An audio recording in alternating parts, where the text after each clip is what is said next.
ბათუმის საზღვაო სახელმწიფო აკადემია რეორგანიზაციის მოლოდინშია, როგორც უმაღლესი სასწავლებლის რექტორი აცხადებს, რეორგანიზაცია რამდენიმე განყოფილების გაერთიანებას გულისხმობს და თანამშრომელთა შემცირება დღის წესრიგში არ დგას. რეორგანიზაცია იმას ნიშნავს, რომ რამოდენიმე განყოფილებების გაერთიანება მოგვიძავს, რომ აკადემიის სამუშაო, ადმინისტრაციული მუშაობა უფრო წარმატებული და მოხრილი გახდეს. ჩვენ ყველანი ვცდილობთ, რომ შეცვლილებები არ ვაწარმოოთ, იმიტომ წელიწადნახევრია მუშაობ შეცვლილებების გარეშე. გარდა სტუდენტთა გადასახადისაგან მიღებული შემოსავლებისა და აჭარისა და საქართველოს მთავრობისაგან გამოყოფილი ფულადი ტრანსფერისა, აკადემიას ახლახან 650.000 ლარი საქართველოს ეკონომიკისა და მდგრადი განვითარების სამინისტრომ გადაურიცხა.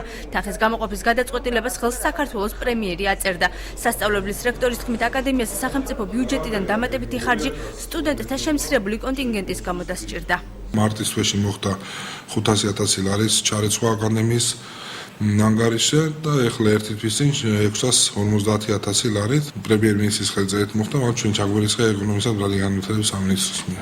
ეს განპირობებულია იქედან, რომ სტუდენტთა ნაკლები რაოდენობა იყო, მცირე რაოდენობა იყო, დაახლოებით 950 სტუდენტამდე.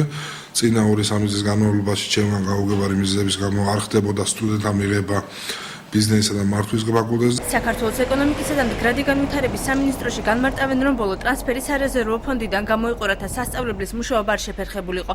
რატომ არ დაფინანსდა სასწავლებელი სრულად წლის დასაწყისში? ამ კითხვაზე უწყების პრესამსახური პასუხობს, რომ საკმარისი თანხა თავის დროზე მათ საქართველოს ფინანსთა სამინისტრომ არ გადაურიცხა.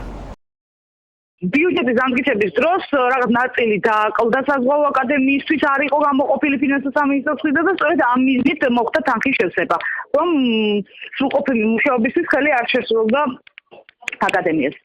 ანუ ეს არის სრული თუ შესაძლებელია, რომ კიდე მოხდეს დამატებით თანხის გადმორიცხვა? იმ შემთხვევაში, თუ კი ბიუჯეტიდან ის ვერ მიიღებს, ანალოგიურ შეიძლება მოხდეს, მაგრამ უკვე გასწორებულია ყველაფერი. მოსალოდნელ რეორგანიზაციას, როგორც აკადემიის რექტორი აცხადებს, საზღვაო ტრანსპორტის სააგენტოსგან დამოუკიდებლად გეგმავს. აკადემიაში და საკადრო პოლიტიკაში ჩაურევლობაზე საუბრობენ საზღვაო ტრანსპორტის სააგენტოშიც. ვიდრე რეორგანიზაცია განხორციელდება, 12 ივლისს სასწავლებლის სენატი შეიკრიბება, რომელიც აკადემიური საბჭოს არჩევნების დებულებას შეიმუშავებს. მოწვეულმა კომისიამ ახალი საბჭო ერთ თვეში უნდა აირჩიოს.